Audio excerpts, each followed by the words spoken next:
Hi, thank you for joining me today. So we've been reading A Course in Miracles, and we're going through the workbook, and we've hit a major milestone today because we are in the first review. So this is the first review introduction. Beginning with today, we will have a series of review periods. Each of them will cover 5 of the ideas already presented, starting with the first and ending with the 50th. This will be a short there will be a few short comments after each of the ideas, which you should consider in your review. In the practice periods, the exercises should be done as follows. Begin the day by reading the 5 ideas with the comments included. Thereafter, it is not necessary to follow any particular order in considering them, though each one should be practiced at least once. Devote 2 minutes or more to each practice period, thinking about the idea and the related comments after reading them over. Do this as often as possible during the day.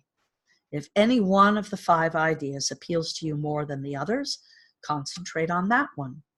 At the end of the day, however, be sure to review all of them once more. It is not necessary to cover the comments that follow each idea either literally or thoroughly in the practice periods. Try rather to emphasize the central point and think about it as a part of your review of the idea to which it relates. After you have read the idea and the related comments, the exercises should be done with your eyes closed and when you are alone in a quiet place if possible. This is emphasized for practice periods at your stage of learning. It will be necessary, however, that you learn to require no special settings in which to apply what you have learned. You will need your learning most in situations that appear to be upsetting, rather than in those that are already seem to be calm and quiet. The purpose of your learning is to enable you to bring the quiet with you and to heal distress and turmoil. This is not done by avoiding them and seeking a haven of isolation for yourself. You will yet learn that peace is part of you and requires only that you be there to embrace any situation in which you are. And finally, you will learn that there is no limit to where you are, so that your peace is everywhere as you are. You will note that for review purposes, some of the ideas are not given in quite their original form. Use them as they are given here. It is not necessary to return to the original statements, nor to apply the ideas as we suggested them.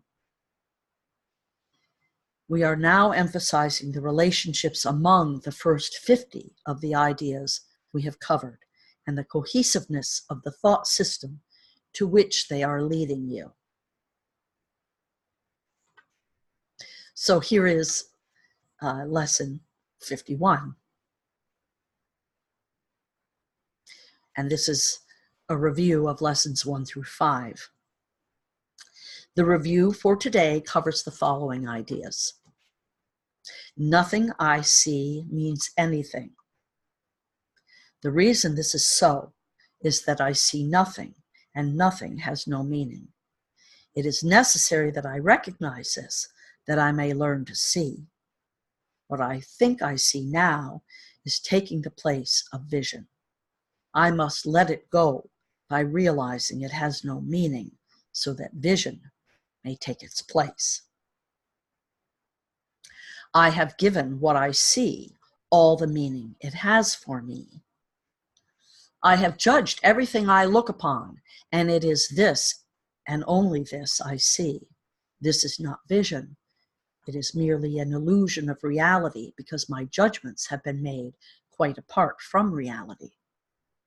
I am willing to recognize the lack of validity in my judgments because I want to see. My judgments have hurt me, and I do not want to see according to them. I do not understand anything I see. How could I understand what I see when I have judged it amiss? What I see is the projection of my own errors of thought. I do not understand what I see because it is not understandable. There is no sense in trying to understand it. But there is every reason to let it go and make room for what can be seen and understood and loved. I can exchange what I see now for this merely by being willing to do so. Is not this a better choice than the one I made before? These thoughts do not mean anything. The thoughts of which I am aware do not mean anything because I am trying to think without God. What I call my thoughts are not my real thoughts. My real thoughts are the thoughts I think with God. I am not aware of them because I have made my thoughts to take their place. I am willing to recognize that my thoughts do not mean anything and let them go. I choose to have them replaced by what they were intended to replace. My thoughts are meaningless, but all creation lies in the thoughts I think with God. I am never upset for the reason I think. I think because I am constantly trying to justify my thoughts. I constantly trying to make them true. I make all things my enemies so that my anger is justified and my attacks are warranted. I have not realized how much I have misused everything I see by assigning this role to it. I have done this to defend a thought system that has hurt me, and I no longer want. I am willing to let it go. Great review. So have fun today, and if you need me, you can reach me at 907-351-3003. I will do my best to reply, and I will be here tomorrow. Namaste.